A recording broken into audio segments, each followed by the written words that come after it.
है। अब बात करते हैं मार्जिन ट्रेडिंग। अब मार्जिन क्या है? तो ये ट्रेडिंग के अंदर क्या होता है? Margin trading is a practice of borrowing funds to trade financial assets. It allows traders to increase their buying power and potentially amplify their profits or losses. Basically margin और leverage जो है almost same चीजें हैं। बहुत ज़्यादा इनका correlation है। फर्क समझा देता हूँ मैं अभी आपको। अब ये वर्क किस तरह करता है?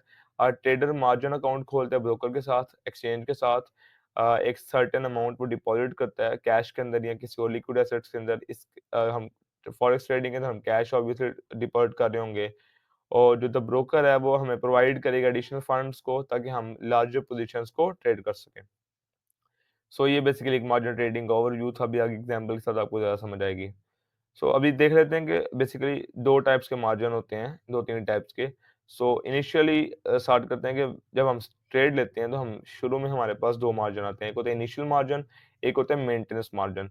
अब इनिशियल मार्जिन क्या होता है? इनिशियल मार्जिन वो मार्जिन होता है कि लेट्स से आप 1 लॉट बाय कर रहे हैं, जो $106 ने पिछले एग्जांपल में जो हमने लिए थे, वो ब्रोकर मार्जिन के तौर पे अपने पास होल्ड कर लेता है। वो क्योंकि 100 मल्टीप्लाई करके 100 गुना पैसे वो आपको ब्रोकर दे रहा है। जो आप लगा रहे हैं वो ब्रोकर अपने पास होल्ड कर लेता है, क्योंकि ट्रेड का रिजल्ट अभी किसी को नहीं पता, ना ब्रोकर को पता है ना मुझे पता है। सो फॉर हिज सेफ्टी कि उसे लॉस ना हो, वो थोड़े जो पैसे हैं इनिशियल मार्जिन ट्रेड वॉल्यूम के हिसाब से वो अपने पास थोड़े से होल्ड कर लेता है। और जो मेंटेनेंस मार्जिन होता है वो ये होता है कि अगर आपने 106 बाय कर लिया तो मैं सिर्फ ट्रेड नहीं ले सकता, क्योंकि मेरे पास मेंटेनेंस मार्जिन नहीं होगा। 106 से मैं इनिशियल मार्जिन पूरा कर दूंगा अपने ब्रोकर का, एक स्टैंडर्ड लॉट बाय करने में कामयाब हो जाऊंगा। लेकिन अब जो मैंने लॉस उठाना है, अगर मुझे लॉस होता है तो उसके लिए मेरे अकाउंट में अलग से एक मनी होनी चाहिए, जो ज़ाहिर-सी बात है मैं मार्केट को दूँगा। ब्रोकर नहीं देगा या वो हवा में नहीं जाएगा। 106 बेसिकली होल्ड कर लेगा ब्रोकर अपने मार्जिन के लिए, इनिशियल मार्जिन के लिए। अब मुझे थोड़े से और पैसे चाहिए, 100-200 और अकाउंट में चाहिए, जो लॉस होगा जब मेरा बैलेंस माइनस में जाएगा, -10 -20 या प्रॉफिट में, तो उस ट्रेड को मेंटेन करने के लिए, उस ट्रेड को चलता रखने के लिए मुझे मेंटेनेंस मार्जिन चाहिए। ये बेसिकली दोनों चीज़ें हैं। The initial margin is a deposit required to open the position. Basically जैसे मैंने बताया कि पोज़ीशन को ओपन करने के लिए इनिशियल मार्जिन चाहिए होता है, और इसी को हम डिपॉज़िट मार्जिन भी कहते हैं या डिपॉज़िट कहते हैं। जो मेंटेनेंस मार्जिन है, ये वो है जो आपके अकाउंट में अवेलेबल होना चाहिए to fund the present value of the position, ताकि आप जो अभी ट्रेड आपने ओपन की हुई है, या आप जो कवर करेंगे, जो लॉसेस आपके रनिंग लॉसेस हैं। अब एक होता है रनिंग लॉस, मतलब एक ट्रेड आपने लगाई, वो शुरू में -30 के लॉस पे गई, बाद में उसने $100 आपको प्रॉफिट दे दिया। तो ये रनिंग लॉस है -30। आपको लॉस, जो क्लोज़ लॉस होता है, वो तब होता है जब ट्रेड क्लोज़ हो गई, आपने ट्रेड क्लोज़ कर लिया और आपने $40 का लॉस ले लिया, 20 का लॉस ले लिया, 30 का लॉस ले लिया। लेकिन अगर आप सिर्फ बात करते हैं रनिंग लॉस की, तो वो फ्लोटिंग लॉस होता है, वो कभी भी प्रॉफिट में भी जा सकता है। तो उस लॉस को मेंटेन करने के लिए कि पोजीशन हमारी चलती रहे, ट्रेड के अंदर मैं एक्टिव रहूँ, हमें चाहिए होता है मेंटेनेंस मार्जिन। अब ये जो मार्जिन रिक्वायरमेंट्स होती हैं, ये हमारी लेवरेज को रिफ्लेक्ट करती है। मतलब क्या है इस बात का कि if the margin requirement is 5%, कि अगर मार्जिन रिक्वायरमेंट है ब्रोकर की 5% ही हम सेलेक्ट करते हैं, तो लेवरेज होगी 120, 1 टू 20। अगर मार्जिन रिक्वायरमेंट 1% है तो लेवरेज होगी 1 टू 100। ठीक है?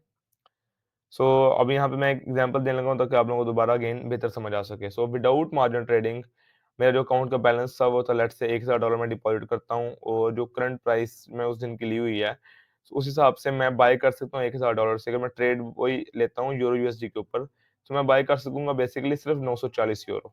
ठीक है? और लेट्स से कि अगले दिन जो यूरो की वैल्यू है वो इंक्रीज़ हो जाती है, 1.08 हो जाती है, और जब मैं डिसाइड करता हूँ कि मैं अपना यूरो सेल कर देता हूँ, तो जो मेरा अकाउंट है वो हो जाएगा $1015। मतलब कि मुझे $15 प्रॉफिट हो गया। $1000 मेरा अकाउंट का बैलेंस था, मैंने यूरो बाय किया, जब उसकी प्राइस बढ़ी मैंने सेल कर दिया, तो मेरे पास प्रॉफिट हो गया $15 का, मेरे अकाउंट का बैलेंस हो गया 1015। सिर्फ $15 मुझे प्रॉफिट हुआ। लेकिन अब अगर मेरे पास लेवरेज है, 100 की लेवरेज है मेरे पास, सेम एग्जांपल के $1000 मेरा वो है अकाउंट बैलेंस, मैंने डिपॉज़िट किया है। अब होगा ये कि अब मैं सिर्फ $1000 की पोजीशन बाय नहीं कर सकता, मैं $1,00,000 की पोजीशन बाय कर सकता हूँ। क्यों? क्योंकि 1000 मल्टीप्लाई बाय 100, 100 क्या है? लेवरेज। जब मैंने लेवरेज ली और लेवरेज से मैंने मल्टीप्लाई किया और जब मैंने बाय किया यूरो को, मेरे पास आ गया 94,161 यूरोस। ठीक है? अगले दिन लेट्स से मैं कहता हूँ कि जो यूरो की प्राइस है वो 1.08 यूएसडी हो जाती है और बढ़ जाती है, मैं यूरो को सेल कर देता हूँ। तो अब जो मैंने बाय किए थे, जब मैं उन्हें सेल करूँगा तो उसकी वैल्यू बनेगी तकरीबन 1,01,694। ठीक है? अब उसके बाद में जो 1,00,000 मैंने जो बोरो किया था, बेसिकली जो 1,00,000 या 99,000 मेरा 100 मल्टीप्लाई करने से आया, वो मैं वापस कर दूँगा अपने ब्रोकर को, और जब मैं ब्रोकर को वापस कर दूँगा तो जो मेरे पास प्रॉफिट बचेगा वो तकरीबन होगा $1694। तो $1000 के अकाउंट पे सिर्फ़ एक ट्रेड से मैं $1694 प्रॉफ़िट कमा लूँगा लेवरेज की वजह से। जहाँ मुझे सिर्फ़ पहले $15 प्रॉफ़िट हो रहा था, अब क्योंकि लेवरेज आ गई है, मुझे ब्रोकर ने कैपिटल दिया ट्रेड करने के लिए, तो मैं $1694 का प्रॉफ़िट भी कमा